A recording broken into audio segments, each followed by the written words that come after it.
Well,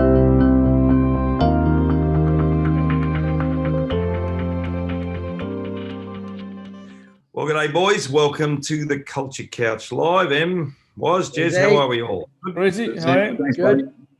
buddy. I know, Jez, you've been working very hard, installing a fridge and moving house. I know we touched on that. So it looks like you got the artwork up, so you're all set to go. Yeah, mate. We're going to set up Jez's logistics soon. I reckon I can organise anything to happen at the right time after this week. It's been interesting week, and I think the good thing about it is it strengthened the relationship between Liz and I. So well, maybe we might have to get Liz on to you can justify that. All right, boys. First question is from Ruben. When is the best time to start a culture change program? Probably a question we get asked reasonably often, isn't it? Em, I'll throw to you first. It's something that comes up a bit, isn't it, in our sort of meetings when we catch up with people? Yeah, I mean, I guess the short answer is immediately. Well, again, a little bit depends on what your problems are, I guess, or why you want to change your culture.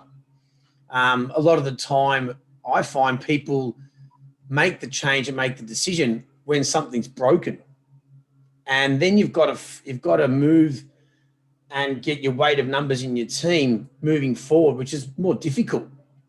So I'm a big believer, if you're not happy with your culture, make the move as soon as possible, because if you change nothing, it only gets worse. And if you've got behaviors that you're stepping over, you're ignoring, you're letting flip by, and they might be small now, you wait 3 months, they're no longer small, they're medium. You wait 6 months, now they're large. You made a year, now they're significant, and you've got dysfunction. So as soon as you go to bed at night thinking, I think I have some culture issues, and you wake up thinking about it, that's when I reckon you need to make the move. It's an interesting question, isn't it? It's just, without being demeaning to Ruben or anyone else, because we do get it often. But it is a strange question, because you want your culture to be good. It doesn't really matter when you start. It is, how do I define really good behaviours and how do I challenge really poor behaviours? And I know when I started the Sydney Swans, it was imperative from day one that when I took over as coach, that I had to set some standards. And if you don't do it, you're sort of almost leaving... Well, I mean, we talk about you're leaving your culture to chance, aren't you? Yeah, I think it could be a little bit of what people's experience is with performance and culture programs run by other companies, where it's, okay, we have one impact day and everyone has to be there and they have to be available and it has to work. Otherwise, if they're not there that day, it's not going to work. Our program's obviously completely different to that irrespective of whether you've hired your next CEO or this staff member's changed out and you've got your new staff member in. If you have the right framework, which is what we implement, the members who are bestowed the actual program themselves will be your advocates, your ombudsmen, your culture coaches, your internal advocates to actually get the program done and continue to implement it over time. So I think people's perspective is based on their experience with this type of work, and that could be the only thing I think that makes people nervous about going through it, as to whether they have the right people available at that point in time to do so. But our program is not set and forget. It's something we have to continually work on, and it's not just about an impact day and move away. We have to. New people are always going to come in and out. People are going to change roles. You're going to lose key individuals. You're going to get new individuals in. So I think that's the thing that people need to be considerate of. Is our program is probably a little bit different to what I've seen before in terms of these sort of impact performance and culture companies that come in and do it in one day and then sort of let you go on and run it yourself from there on. Yeah, it's a great point, isn't it? I mean, Jez, you're a pioneer in this area, and certainly I think one of the big reasons is people go, we get someone in for a day, we're not ready for that type of thing. But that's not really what we do, is it? So that sort of, we're not ready. it's almost a strange way to look at what we do. Yeah, it's what was is right. So for me, there's a couple of things in this. Start when's the right time to implement a cultural change program, Ruben? Now, like don't wait. People say we've got to the CFO's coming in, so we'll wait till he comes in. Like for me, that's crazy, because if you get the program up and running and started, then what you can do is it allows you to induct your new staff, as sort of was alluding to, into how you want them to behave. So it actually becomes a really powerful tool. Number one, to recruit, but number two, to induct. And so that way it actually drives, it further enhances your culture. And it opens up that whole question about induction. Do we induct just for the technical part of the job, or do we also induct around the cultural piece? You know, do we sit down and take them through our values and behaviors and explain what they look like and how we talk to each other, how we listen to each other, how we ask questions, all those things. So I think that's really important. Start as soon as you can, Ruben. The second thing for me, and picking up Waz's point, your cultural program underpins everything you do. It's just the way we do business.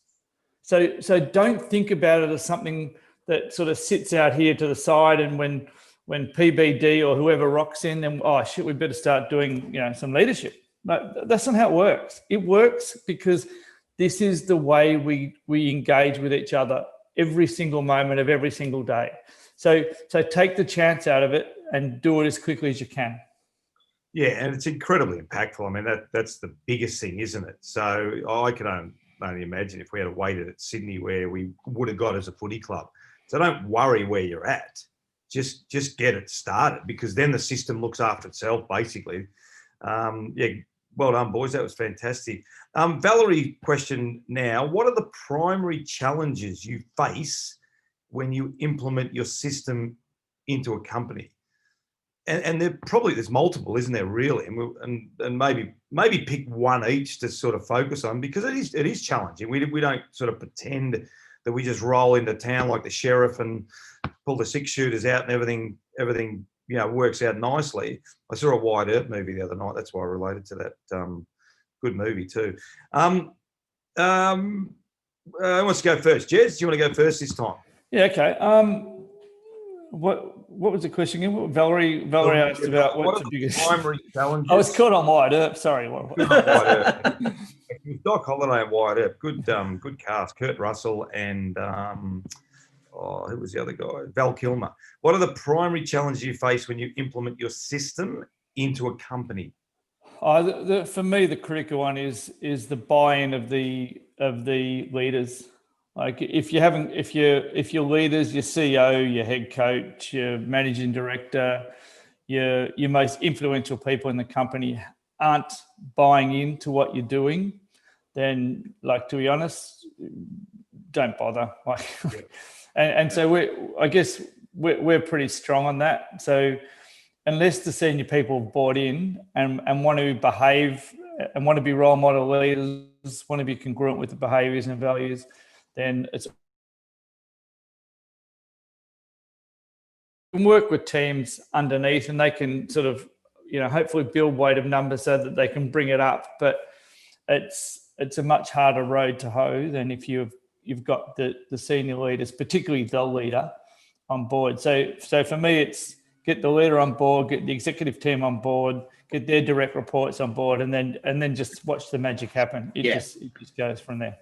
Yeah, I think one of the things I've noticed, and certainly coming out of footy, which doesn't really necessarily have a HR, I mean, some clubs do, I suspect, but the new role, I guess, over the last 5 or 6 years, the HR people and culture person, I mean, it's really imperative. We worked with some fantastic people in that field. And it's also imperative to get them on board and for them to fully understand the importance of having really transparent conversations and open conversations. Em, I'll throw to you, and maybe Woz ask you the same questions as well. Yeah. That first one's probably that's the one that will destroy it the quickest, or not get it off the ground the quickest, I think, that one. The fact that you said it before, culture underpins everything, Jez. The the comment, oh, we've done this exercise before, or we've done this, you know, they get into the system. We change maybe the way they begin their meetings. We might review their meeting cadence and certain sessions that they're having, and they get to a certain point and go, cool, we've got there, we're good now, we don't need to do that anymore. And, you know, because it's about behavior and process, and it's why it's called the PBD system. It's like, I just use the metaphor of a muscle. If you work the muscle, it gets stronger. If you put more, well, if you work a muscle to the same amount every day, it'll stay the same. But if you keep adding pressure to it and stressing it a little bit, it gets stronger. But if you don't train, it gets weaker. And I think culture is a bit like a muscle in your body. So to get to a point and go, cool, we've ticked that box, we've worked on that project, now we can move on to the next one. It cannot be seen as a project or a campaign or a thing that they get. It's got to be seen as a thing that they do. You do a great culture. Dan Coyle mentioned it in the culture code. You do a great culture. So sticking to the system, and you remember when I started working with you, Ruz, you talked about high performance being quite boring. Like you rock up and you do the same thing again, but you just get really good at that one thing over and over again. It's a bit like that for me. So thinking we've done it, we've ticked that box. That's when something's got to change, and you've got to make sure you stick to that discipline structure. I think one of the things that I see too, and we see this a lot, is coming from a football background, feedback is really natural now because footy clubs have been doing it for so long. You know, the notion of real talk and just giving it. But there is that slight fear in a corporate world, isn't there, Was? But what we would always say is it's right time, right way, right place. And it can't be just, and it's not in football clubs as we know, it's not this brutal feedback that people just hammer each other. It's feedback, right time, right place, right way, and then wrap your arms and support to get the team better. But there is that little bit of a fear, isn't there, perhaps in the corporate world around that type of feedback?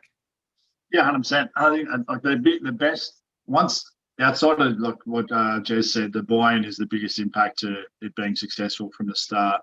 And then Emil's one is, well, we've done our month now, and so everything's good from there. There's definitely the second one. I think the third one is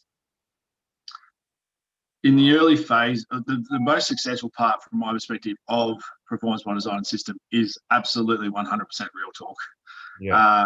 But in the early phases, it's difficult to get rhythm and a process around it to which it's done appropriately. And also, some people are really nervous about doing it, and also the impact of doing it in different environments, specifically in open forums. And I think that part is something the team needs to get over quickly, because if it's done with the appropriate framework, if it's done from an energy of care, if you are creating outcomes from the communication itself, it's not a personal attack, it's about getting better, then for me, like I'd say that this last 12 months of my organisation at Minifarm Labs as a group, we've just absolutely gone leaps and bounds in Australia because of real talk and our ability to do it consistently in dialogue from care, because we want to get better. That itself, that energy itself is so powerful. I think you also touched a good point there, though, Was which is around systems, processes. Like if you think you're going to change your culture and the behavior of your people without changing your processes, meeting systems, and language, because without change of language, there'll be no change in behavior. Let's not bullshit around that. So it's really important that when you are going through this process, you step back and look at, okay, what meetings do we need to hold? What meetings can we get rid of? Do we need to meet for that long? How has our language changed? Is it changing? Because if you don't put in place those system processes and language change, people just revert back to where they were. Yeah, and I'll pick up on all three of those points, because at a footy club, it's the Monday after a game. And I'll talk about the Sydney Swans. And the system is created. Here are our behaviours. This is the way we want to play. And then after the game, Monday, are you a blood? Yes or no? So you put your hand up. Yes, I think I was. No, I think I wasn't. But it's not necessarily just about that. It's about well, Jez, how can we help you? You know, you weren't, or some guys put their hand up and said, no, I wasn't. And Woz will go, what, mate, I reckon you were. I thought on the weekend you did a really good job, et cetera, et cetera. So it's around the conversation, isn't it? Yeah. It's around helping people. And this is the misconception about feedback. We only give feedback or advice because we want people to get better. Yeah. That's the whole nature of the system. It's not because we want to criticize people. It's because we want to get better. So that system, Jez, in Footy Club is off the charts. That consistency of feedback over and over and over and over again. The consistency was of real talk, and the meal to your one, it's just consistent. Yeah. Every single week, every single day, we talk about how we're going to get better. Yeah. People don't dislike meetings. People dislike crappy ones, bad meetings. Yeah. And it's just, it just drives me insane. People say, "Oh, we don't need to meet." Well, if you don't meet, how do you communicate? How do you reinforce it? Like even just the four of us sitting down, going, "Hey, what works? What doesn't?" Yeah. What it does is it just reinforces for the four of us where our values sit, what we think is good. So even if nothing else comes out of it except, "Hey, that was really good, guys," like it's been a really worthwhile conversation. I just think leaders underestimate the fact that putting people together to have a chat about what's working, what's not, and what's important to us is it just drives. It continues to drive performance. Yeah. It's amazing, isn't it, over the last month or so, just how many times we've asked people how often do you meet, and there's stone silent. So you're we just say, have a conversation. Emil and I had this same conversation today, didn't we, Emil, with the company, and we said, you know, how often do those three people meet if they're driving the company? And I said, oh, they probably don't. Well, they were avoiding each other because they weren't really getting along very well. And I said, well, it would be pretty handy if they're not getting along very well that they hang out together and figure out how to get along well. But if they keep dispersing, we'll be here in 6 months having the same conversation, which I'm sick of that one too. Oh, how long has this been a problem for? Oh, yeah, probably 2-3 years now. And you're just like, wow. Wow. Yeah. Very interesting. All right, 2 great questions. Thanks to Ruben and Valerie. Really good conversation. Well, boys, thanks a lot. Thanks, guys. Lead into the weekend. Well done on the Culture Couch. Thanks, Em. See you guys. Cheers. Well done. See you, boys. Have a great weekend, guys, and congratulations to St. Helens, who won the Super League Premiership or Championship. I'm not sure what they call it over there, but they beat Wigan. Unfortunately, Leeds got knocked out 2 weeks before, but due to COVID. But anyway, well done, St. Helens and Jimmy Graham. Good sportsmanship from you. Yeah, good. Yes. You know, James Graham played at the Dragons last year. That's right. Yeah, and he's gone back there. He had an amazing career. Retired after the win. So fantastic, good work, Jimmy. Very good. Well done. All right, Thanks, boys. boys. Have a great Ciao. weekend. See you guys. Makes sense.